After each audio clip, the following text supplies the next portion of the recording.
Hello students, मैं योगेंद्र बहादुर सिंह अपने YouTube channel गणितपुर पे आप सभी का स्वागत करता हूँ। आज एक नई प्लेलिस्ट हम शुरू करने जा रहे हैं, coordinate system and direction cosines vector approach. Dear students,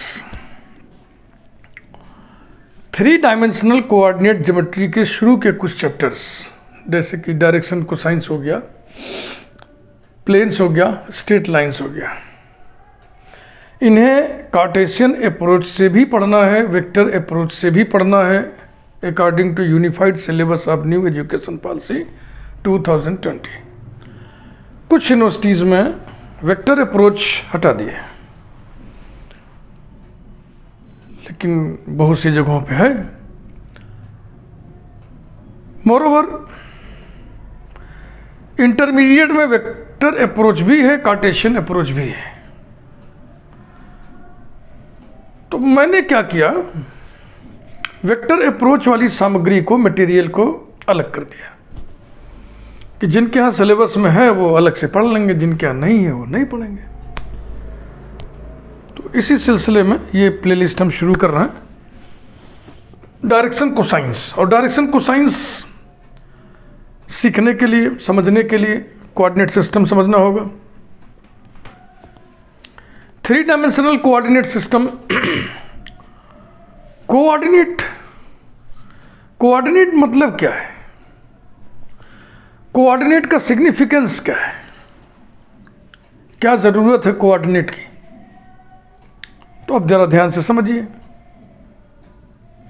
space में किसी पॉइंट को लोकेट करने के लिए हमें कोऑर्डिनेट चाहिए और कोऑर्डिनेट सिस्टम चाहिए, rectangular Cartesian system of coordinate चाहिए।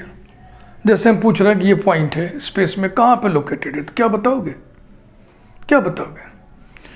तो कोई सिस्टम, एक फ्रेम आप बनाओगे, उसके रेस्पेक्ट में बात करोगे कि इस फ्रेम में यहाँ से ये इतनी दूरी पर है या इस जगह पे स्थित है, वो बताओगे ना कुछ आप इस तरीके से। So we take 3 mutually perpendicular lines meeting at a point। फिर उन तीनों को हम क्रमशः x axis, y axis, z axis बोलेंगे। पॉइंट ऑफ इंटरसेक्शन को ओरिजिन बोलेंगे। किसे x एक्सिस, किसे y एक्सिस, किसे z एक्सिस माना जाए, इस पर भी कंफ्यूजन हटाने के लिए एक फिक्सेशन किया गया कि हम राइट हैंडेड सिस्टम लेके चलेंगे। अब ये राइट हैंडेड सिस्टम क्या है, इसको आप समझ लो भैया बड़े अच्छे से, क्योंकि पढ़ते समय X axis, Y axis, Z axis बनाने में प्रायः स्टूडेंट गड़बड़ कर देता है। पहले आप कोऑर्डिनेट सिस्टम समझिए।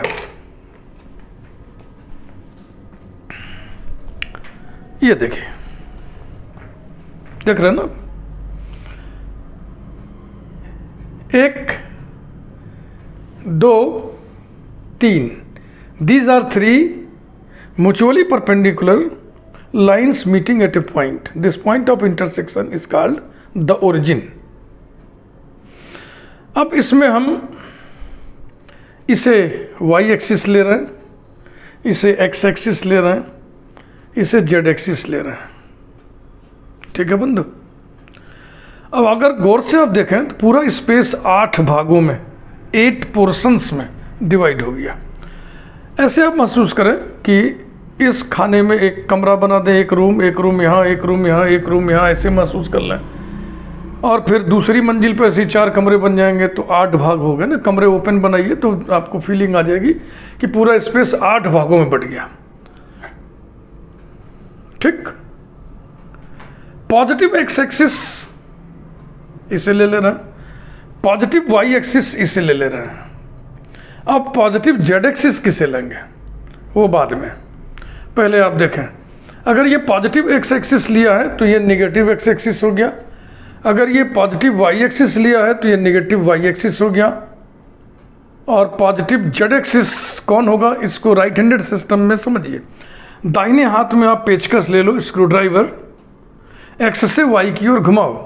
इसे हमने लिया है पॉजिटिव एक्स एक्सिस, इसे हमने लिया है पॉजिटिव वाई एक्सिस।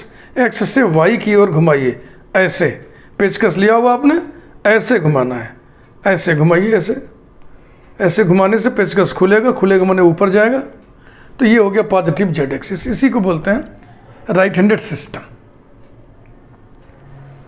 अगर आप इसे O X positive X axis, इसे O Y positive Y axis मान लोगे, तो फिर राइट हैंडेड सिस्टम क्या कहेगा, एक्स से वाई की तरफ घुमाइए, ऐसे घुमाइए, ऐसे घुमाने का मतलब पेचकस कसेगा, कसेगा मन नीचे जाएगा, तो ये पॉजिटिव जेड एक्सिस होगा, जो कि इसमें बनाने में दिक्कत आएगी।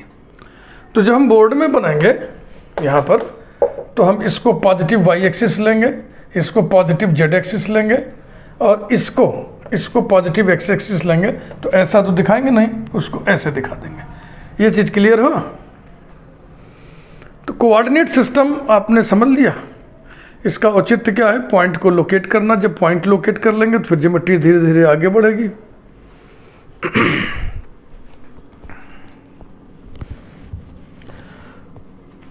पूरा स्पेस 8 भागों में बढ़ जाएगा।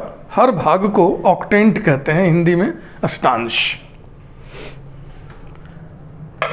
जो octant positive X axis, positive Y axis, positive Z axis से बन रहा है, ये वाला, इसको बोलते हैं पॉजिटिव ऑक्टेंट। और डायगोनली अपोजिट उधर होगा निगेटिव ऑक्टेंट। ऐसे कुल 8 ऑक्टेंट्स होंगे। तो पॉजिटिव ऑक्टेंट लेकर कई सारी ज्योमेट्री हम लोग बतियाते हैं। जब जरूरत पड़ती है तो कोई और ऑक्टेंट लिया जाता है। ठीक, ये चीज़ समझ लीजिए। ये फिगर आपको दिखा दे रहे हैं, बार बार नहीं दिखाएंगे। क्लियर? ठीक। इतना जानने के बाद अब बात होती है कोऑर्डिनेट की, क्योंकि आप 3 डायमेंशनल कोऑर्डिनेट ज्योमेट्री पढ़ रहे हैं। तो 3 डायमेंशन माने स्पेस हो गया। अब कोऑर्डिनेट समझ लीजिए।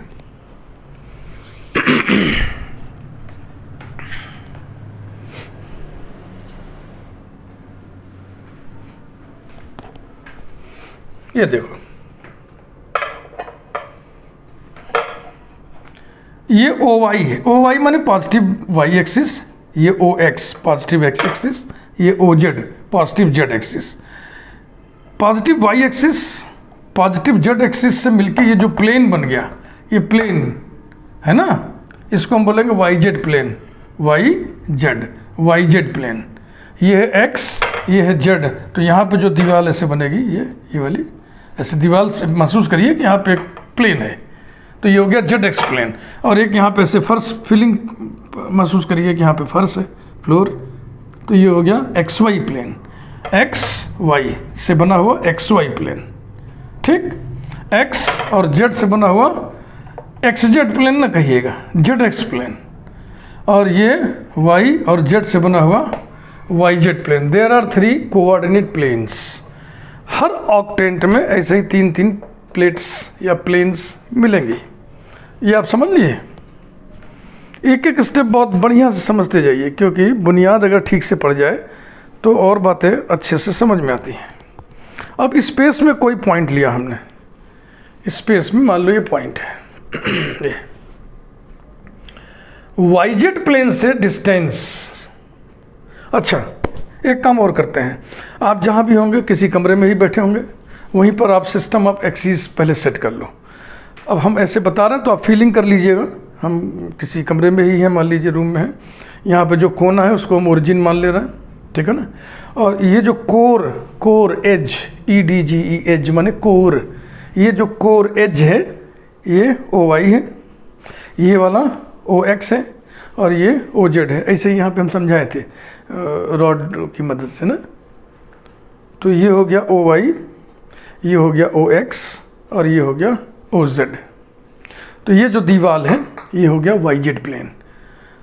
पॉइंट की YZ प्लेन से distance, the distance of point from YZ plane is called x coordinate. Distance of point from ZX plane is called y coordinate, and distance of point from XY plane is called Z coordinate. बस, और कोई दिमाग में फितूर ना भरिएगा।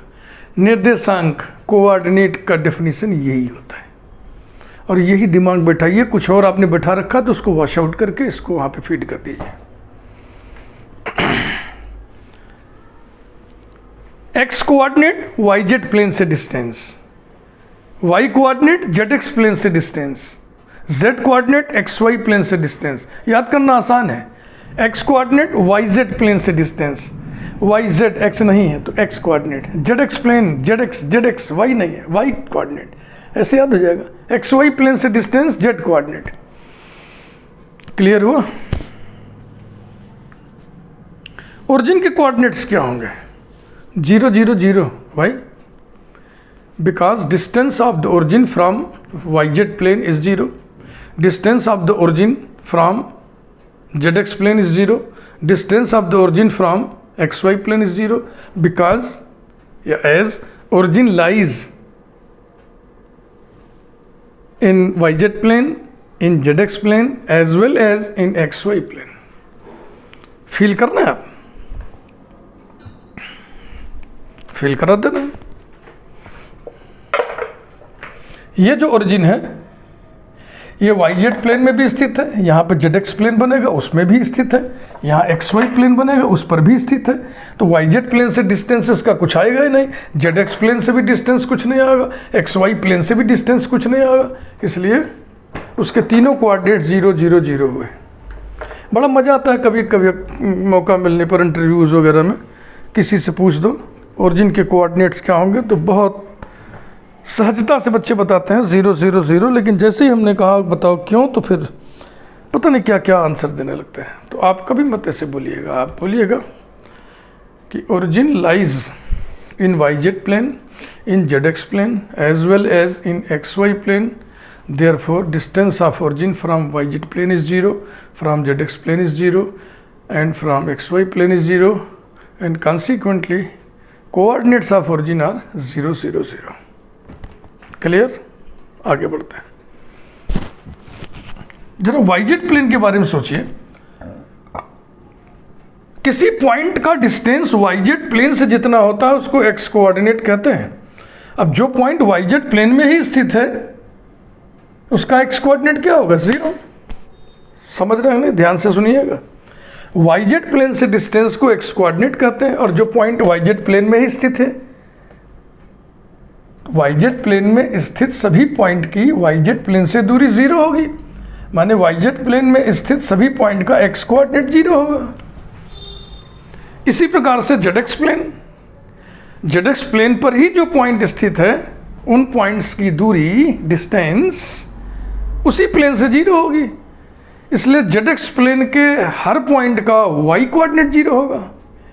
X Y plane में जितने point स्थित हैं उन सब की एक्स वाई प्लेन से ही दूरी 0 होगी, यानी उन सभी पॉइंट्स का जेड कोऑर्डिनेट 0 होगा। फिर से दोहरा रहा हूँ, वाईजेड प्लेन के हर पॉइंट का एक्स कोऑर्डिनेट 0 होगा, तो ये जो कॉमन कैरेक्टर रहा है हर पॉइंट का एक्स कोऑर्डिनेट 0, तो एक्स बराबर 0 करने से एक इक्वेशन बना, ये इक्वेशन हो गया किसका? वाईजेड प्लेन का। वाईजेड प्लेन के हर पॉइंट का एक्स कोऑर्डिनेट 0 है, therefore x equal to 0 characterize YZ plane, and so we can take x equal to 0 as equation of YZ plane.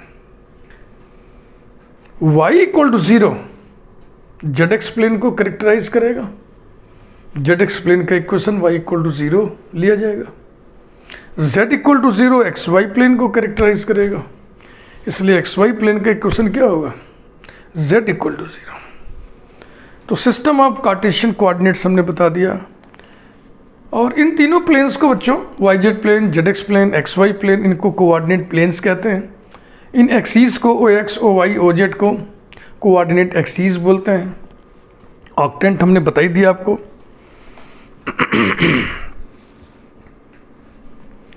Feet of perpendiculars भी आप समझ लें, बहुत ही सिंपल है।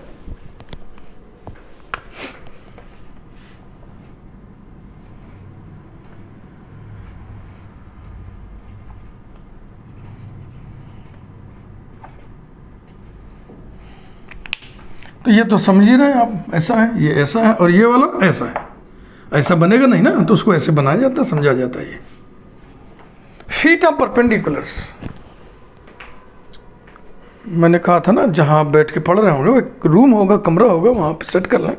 वो कोना ओरिजिन हो गया, और इधर वाई एक्सिस ये, ऊपर जेड एक्सिस ये, और इधर जो भाग रहा है ये इधर वो एक्स एक्सिस है। एक पॉइंट लिया हमने स्पेस में, एक पॉइंट लिया, माना कि इस पॉइंट के कोऑर्डिनेट्स ए बी सी हैं। अब इस पॉइंट से हम यहाँ पे परपेंडिकुलर खींच दें तो जो फूट ऑफ परपेंडिकुलर होगा उसके कोऑर्डिनेट्स क्या होंगे? ध्यान से सुनना मेरी बात। इस पॉइंट का जेड एक्स प्लेन से डिस्टेंस और इसमें जो परपेंडिकुलर ड्रा करेंगे यहाँ पे जो फूट आएगा, इस फूट का जेड एक्स प्लेन से डिस्टेंस एक ही होगा, यानी there is no change in Y coordinate. इस पॉइंट का एक्स वाई प्लेन से डिस्टेंस और यहाँ से जो परपेंडिकुलर हमने डाला है, इस फुट का एक्स वाई प्लेन से डिस्टेंस सेम है। It means there is no change in Z coordinate. सिर्फ चेंज किसका हो रहा है? एक्स कोऑर्डिनेट का, क्योंकि इसका जो फुट ऑफ परपेंडिकुलर है वो किस पर आ गया? वाई जेड प्लेन पर आ गया, और वाई जेड प्लेन पर आने से उसका एक्स कोऑर्डिनेट खत्म हो गया। तो इस फुट के कोऑर्डिनेट्स क्या होंगे? 0 BC। अगर इसका कोऑर्डिनेट्स ABC है तो YZ प्लेन पर जो परपेंडिकुलर डाला है उसके फुट का कोऑर्डिनेट्स हो जाएगा 0 BC, और यहाँ से ZX प्लेन पे जो हम परपेंडिकुलर डालेंगे तो उसमें कौन सा कोऑर्डिनेट खत्म होगा? Y कोऑर्डिनेट, तो हो जाएगा A0C। और यहाँ से नीचे परपेंडिकुलर ड्रा करेंगे तो उसके फुट का कोऑर्डिनेट क्या होगा? वो XY प्लेन है, वहाँ Z कोऑर्डिनेट 0 होगा, तो हो जाएगा A, B, 0। ठीक, तो पॉइंट ABC से YZ प्लेन पर, ZX प्लेन पर, XY प्लेन पर परपेंडिकुलर्स ड्रा करें तो जो फीट ऑफ परपेंडिकुलर है उनके कोऑर्डिनेट्स क्रमशः 0 BC, A0C, AB0 होंगे। क्लियर हो गया? इसके बाद अब थोड़ा वेक्टर अप्रोच हम डालना। यूनिट वेक्टर्स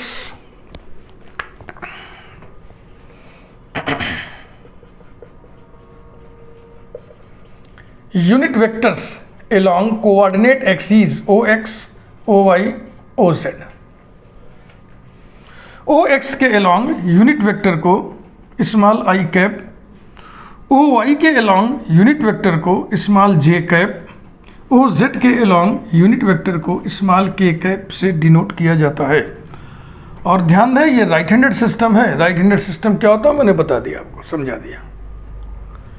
तो आई जे के ये right handed system of Cartesian axis right handed system बनाते हैं, तो इनके डॉट प्रोडक्ट, इनके आपस में क्रॉस प्रोडक्ट, ये सब आपको मालूम है, आपने इंटरमीडिएट में पढ़ रखा है।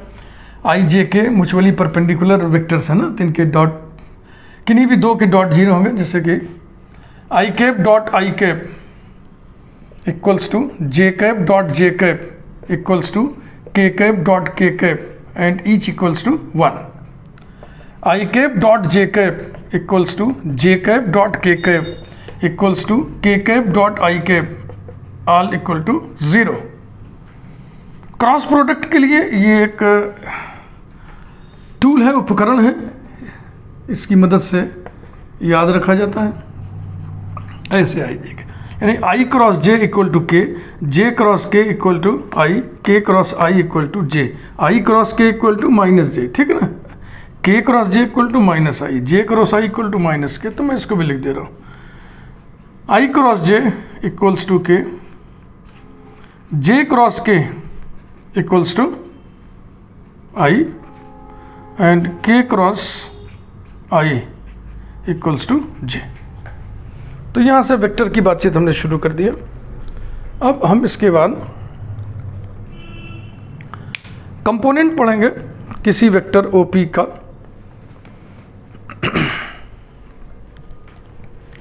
पोजीशन वेक्टर ये सब इंटरमीडिएट में पढ़े, इसलिए इसको बहुत हम ज़्यादा खोद कर नहीं पढ़ाएंगे, बस हल्का सा एक झलकी देते चलना और इसको धीरे धीरे हम डीआरस और डीसीज की तरफ टर्न करेंगे। Position vector of A point, position vector of a point capital P with coordinates, मान लो कोऑर्डिनेट हम ले लें एक्स वाई जेड, ये होगा OP arrow equal to X I cap plus Y J cap plus Z के cap, ठीक ना। अब कंपोनेंट्स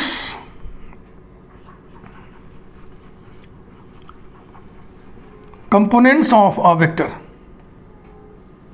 या कंपोनेंट्स ऑफ ओपी एरो, ये इसके 3 कंपोनेंट्स होते हैं। एक हो गया एक्स आई कैप, एक हो गया वाई जे कैप, एक हो गया जेड के कैप। वेक्टर कंपोनेंट है ये, वेक्टर हिस्से। इन तीनों हिस्सों को जोड़ेंगे तो ओपी एरो आएगा। स्केलर कंपोनेंट क्या होगा? X Y Z. मान लिया ये पी कोई पॉइंट है, कोऑर्डिनेट्स एक्स वाई जेड। यहाँ से हमने जो है एक्स वाई प्लेन पर नीचे ऐसे एक्स वाई प्लेन पर परपेंडिकुलर डाल दिया एन, यहाँ से ओ वाई पे परपेंडिकुलर खींच दिया एम, और फिर इसको मिला दिया। ध्यान रखना ये 90 डिग्री है, ये 90 डिग्री है ना। यहाँ पे 90 डिग्री बनेगा, सब हवा में बनेगा। अगर आप घर में एक मच्छरदानी वाला डंडा ले लें, और अभी मैंने समझाया था कि वहाँ पे ओरिजिन हमने कर लिया ना, ये पॉइंट पी है, यहाँ से वो मच्छरदानी वाला डंडा वहाँ लगा दें ऐसे, तो ये क्या बन गया? O P. अब यहाँ से नीचे परपेंडिकुलर डाल दो, चलो हम ही परपेंडिकुलर बन जा रहे हैं। मान लो ये ओ पी है और ये परपेंडिकुलर हो गया, तो जो मेरा पैर है फूटा परपेंडिकुलर, वहाँ से किस पर लंब गिराया गया है? ओ वाई पर। तो यहाँ से नीचे नीचे वो लंब ले जाओ, तो देखो यहाँ पे नीचे 90 डिग्री बना, वहाँ पे फिर 90 डिग्री बना। फिर क्या हुआ? P को M से मिला देना है, तो ये P है, P को M से जब मिलाएंगे, इसे सीधा सीधा मिलाएंगे, फिर वहाँ 90 डिग्री पे वो जाके फॉल करेगा। ये फील करने वाली है, घर में आप डंडा अंडा लेकर के फीलिंग कर लें। तो वेक्टर एडिशन आप जानते ही हो।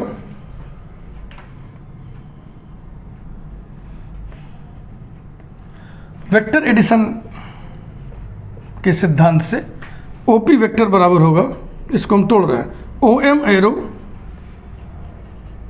Plus M N arrow plus N P arrow, ठीक, इक्वल्स टू ओ एम। इस ओ एम वेक्टर बराबर होगा इसका magnitude O M into unit vector in the direction of O M. इस दिशा में यूनिट वेक्टर, ये ओ वाई की दिशा है, इस दिशा में यूनिट वेक्टर है जे का, plus magnitude M N, unit vector in the direction of M N. तो एम एन का डायरेक्शन माने ओ एक्स का डायरेक्शन, ये पैरेलल है इसके। तो दो पैरेलल डायरेक्शन में यूनिट वेक्टर सेम होता है, I cap, plus scalar N P into N P के डायरेक्शन में, ये इस डायरेक्शन में यूनिट वेक्टर के कैप है। अब ये ओ एम क्या चीज़ है जरा समझिएगा। यही था ना ये ओ पी, फिर पी से हमने नीचे पी एन परपेंडिकुलर ड्रा किया, फिर नीचे नीचे एन एम गया, एन एम। तो वो जो एम है, एम ओरिजिन से एम कितनी दूर होगा? उतना ही दूर होगा जितना कि ये पॉइंट वहाँ से है, ये डिस्टेंस बराबर होगा नीचे नीचे वो डिस्टेंस। यानी कि पॉइंट का कौन सा कोऑर्डिनेट, जेड एक्स प्लेन से कौन सा कोऑर्डिनेट होता है? Distance, Y coordinate. तो ओ एम वाई के बराबर हो गया, यानी यहाँ फिर से लिख दें, implies that O P arrow equal to Y J K plus M N क्या होगा? एम एन क्या है? ये देखो एम एन, फिर सोच लो, ये ओ पी है, ये पी एन है, और ये N M. N M, N M माने इस दीवार से, इस प्लेन से फुट की दूरी, माने इसकी दूरी इस हेड से, माने पॉइंट से। तो ये कौन सा प्लेन है? ये प्लेन है वाई जेड प्लेन। तो वाई जेड प्लेन से डिस्टेंस क्या कहलाता है? X coordinate. तो एम एन हो गया एक्स, ये आ गया एक्स आई के, plus N P, N P माने नीचे से यहाँ तक, एक्स वाई प्लेन से ये ऊंचाई, ये जेड कोऑर्डिनेट होता है, तो हो जाएगा जेड के cap. This implies that O P arrow equal to, क्रम से लिख लें, पहले आई फिर जे फिर के, एक्स आई कैप प्लस वाई जे कैप प्लस जेड के कैप, और इसकी लेंथ ओ पी बराबर हो जाएगा under root x square plus y square plus z square. ये सब आप जानते हैं।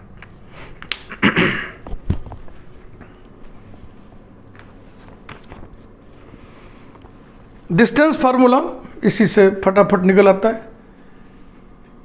ये सब इंटरमीडिएट में आप पढ़े हुए हैं, मैं हल्की सी झलकी दे रहा हूँ बस, क्योंकि हमको इसे डीसीज और डीआरस पर ले जा करके पटकना है, उसी से कनेक्ट करना है। मेन जो फैक्ट है वो डायरेक्शन कोसाइंस है और डायरेक्शन रेशियोज है। कोई वेक्टर एक्सप्रेशन लिखा है, कोई वेक्टर लिखा है, तो हम कैसे समझ लें कि इसमें कौन सी एंटिटीज डीसीज हैं, कौन सी एंटिटीज डीआरस हैं। बाकी ये सब जो हम बता रहे हैं ये समझ लीजिए एक तरीके से फाउंडेशन है, भूमिका है। Distance formula is very simple.